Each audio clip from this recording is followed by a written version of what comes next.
I'm Dominique Lavigny, your neighborhood reporter. Two water wells supply more than 5,000 people at the Wasco State Prison with drinking water. But since May of 2018, that water has tested positive for 1,2,3-trichloropropane. Water at the Wasco State Prison has been contaminated for almost 6 years, according to the State Water Resources Control Board, by 1,2,3-TCP. 1,2,3-TCP it's a byproduct from the manufacturing of a pesticide. Eric Migolino, a research scientist specializing in health risk communications and regulation development with the Water Board, says it went undetected for 40 years until the pesticide was reformulated in the late 1980s to early 1990s. California is is a big ag state. So the thing is,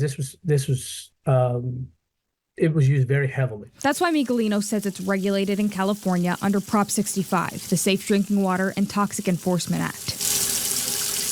The EPA's Office of Environmental Health Hazard Assessment, a government organization that conducts scientific evaluation of risks posed by hazardous substances, set the maximum contaminant level to 0.005 micrograms per liter in 1999, based on cancer risks devised from animal studies. Officials last tested well 1 at the beginning of October 2023 and reported 0.006 micrograms per liter, with that well's highest reading reported at 0.015 micrograms per liter in July of 2022.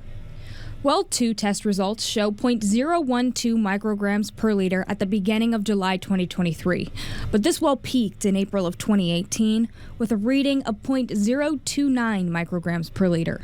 They're usually based on a couple of numbers, and the first number is usually if there's a cancer risk. The second one is whether or not there's something else other than a cancer risk that's associated with it. In a statement to 23 ABC, Mary Jimenez with the California Department of Corrections and Rehabilitation said, quote, "The board issued a notice on its quarterly testing results for 1,2,3-trichloropropane. Based on these findings, the board determined the potable water being supplied to staff and the incarcerated population at WSP is safe to drink," end quote. But the State Water Board under the EPA reported that when consumed in excess, 1,2,3-TCP can increase someone's risk of cancer. These risks that would occur would not be what you call acute, which would happen from a short exposure and a rapid onset. It would be a lengthy exposure or over time, and basically an effect that would occur later on. Adam Forbes, senior water resource control engineer with the Division of Drinking Water, says Wasco State Prison submitted its first 5-year compliance action plan in 2018 to remediate the issue.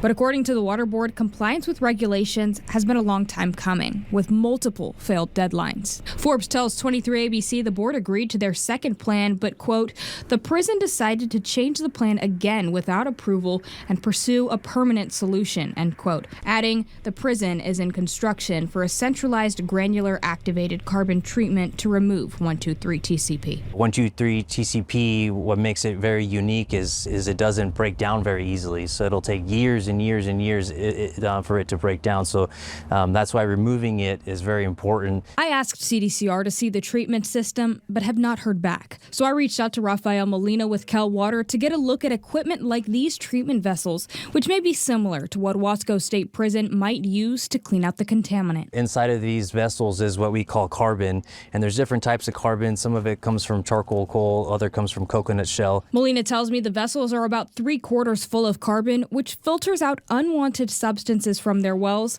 and the facility uses a backwash system to preserve the life of that carbon. All we're doing is taking clean water and running it backwards and mixing up the carbon that's in the vessel, getting the sand out of it, and that prolongs the life of the carbon, lets us use it a little bit longer. He says the vessels last between 1 year to 3 years, depending on how much contamination is in the water, with replacements costing between $30,000 to $70,000. But essentially the way the treatment process works is water's forced through these vessels, and then it's forced to go through all the carbon, and the carbon captures any contaminants that may be in the water. So the 1,2,3-TCP, sand, and other things that may be present. From there, he says they treat the water with chlorine and distribute it to their customers. Mary Jimenez with CDCR confirmed upgrades have been underway, and they expected to complete the changes in June of 2024. After I followed up with Jimenez to check on the progress, she told me it wouldn't meet that deadline. But the project is now more than 75% complete and names weather impacts and unanticipated field conditions as reasons for the delays.